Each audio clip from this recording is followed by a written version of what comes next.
Isang araw lang matapos umabot sa bagong all-time high na $123,000, biglang bumagsak si Bitcoin sa ilalim ng $120,000. At ang dahilan, isang matinding banta mula po kay US President Donald Trump. Nagbabala po si Pangulong Trump ng 100% tariff laban sa bansang Russia kung hindi agad matapos ang giyera nila sa bansang Ukraine. Pero bakit ganito ang reaksyon ng market? Ano po ang koneksyon ng isang political threat sa presyo ni Bitcoin? At dapat ba tayong kabahan bilang mga Pinoy crypto enthusiasts? At yan lamang po ang ilan sa mga katanungan na siyang ating sasagutin sa video na ito. Pero bago po tayo magpatuloy ay pakibasa na lamang po muna ang disclaimer dito po sa ibaba ng ating screen. Bakit po biglang bumagsak si Bitcoin pagkatapos ng all-time high? Nitong nakaraang weekend, halos buong mundo ng crypto ay nagdiwang.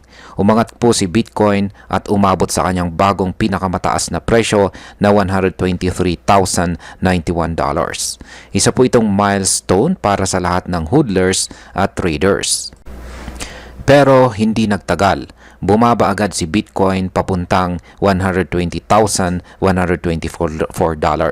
at lalo pang dumulas hanggang $119,900. At bakit? Dahil po ito sa pahayag ni Pangulong Donald Trump na kung hindi po matitigil ang giyera sa bansang Ukraine sa loob ng 50 days, maglalagay siya ng 100% tariff laban sa bansang Russia. Ibig sabihin, papatawan niya ng sobrang taas na buwis ang mga produkto mula po sa bansang Russia na posibleng magdulot ng tensyon sa global market. At syempre, damay na rin ang crypto market. Paano nga ba nakakaapekto ang geopolitics sa presyo ni Bitcoin? Ang crypto ay hindi nahiwalay sa global economy. Sa katunayan, si Bitcoin ay tinatawag na digital gold dahil sa pagiging asset na ginagamit bilang safe haven tuwing may krisis. Pero may twist. Kapag sobrang tindi ng balita, lalo na pagtungkol sa giyera or sanctions, nagkakaroon ng takot o uncertainty sa mga investors. Kaya minsan, kahit si Bitcoin ay bumabagsak. Ang banta ni Pangulong Trump ay hindi simpleng political talk lamang. Ito ay may kasamang armas, NATO involvement at economic disruption. Kaya hindi na nakapagtataka na maraming traders ang nagdesisyong magbenta muna habang mataas pa ang presyo ni Bitcoin. Ano po ang sinasabi ng on-chain metrics? Ayon po sa CryptoQuant, napansin nila ang pagtaas ng exchange net flows. Ibig sabihin, maraming Bitcoin ang pinasok sa mga exchange. At kung bakit, karaniwan itong sinyales na may gustong magbenta.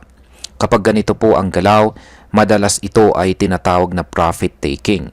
Yung mga nakabili ng Bitcoin sa mas mababang presyo, sinamantala ang all-time high para i-liquidate at mag-cash in. Ang ganitong galaw ay madalas na sinyales ng local top o pansamantalang pinakamataas na presyo bago ito bumaba o mag-consolidate.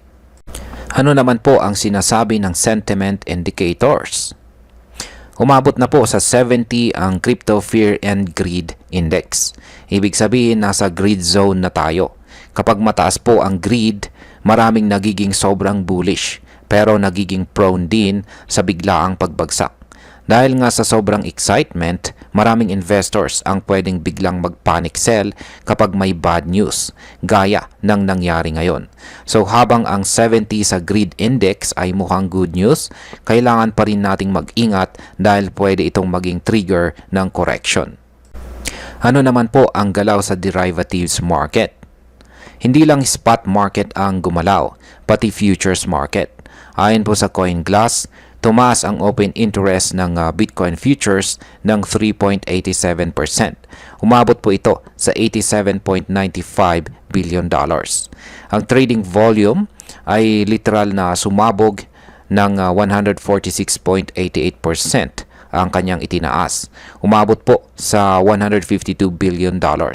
Ibig sabihin, marami pong traders ang naging active.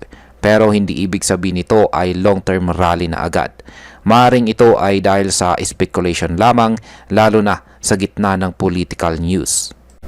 Ngayon ay may pag-asa ba bang umangat muli itong si Bitcoin? Oo, may mga analyst pa rin na naniniwala na si Bitcoin ay pwedeng umabot ng bagong all-time high na $136,000 kung ang momentum po niya ay magpapatuloy.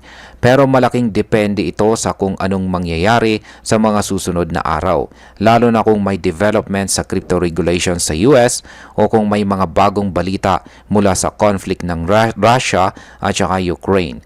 Kung maganda po ang kalalabasan ng mga boto para sa crypto bills sa Amerika, baka magkaroon po ulit ng second wave ng rally.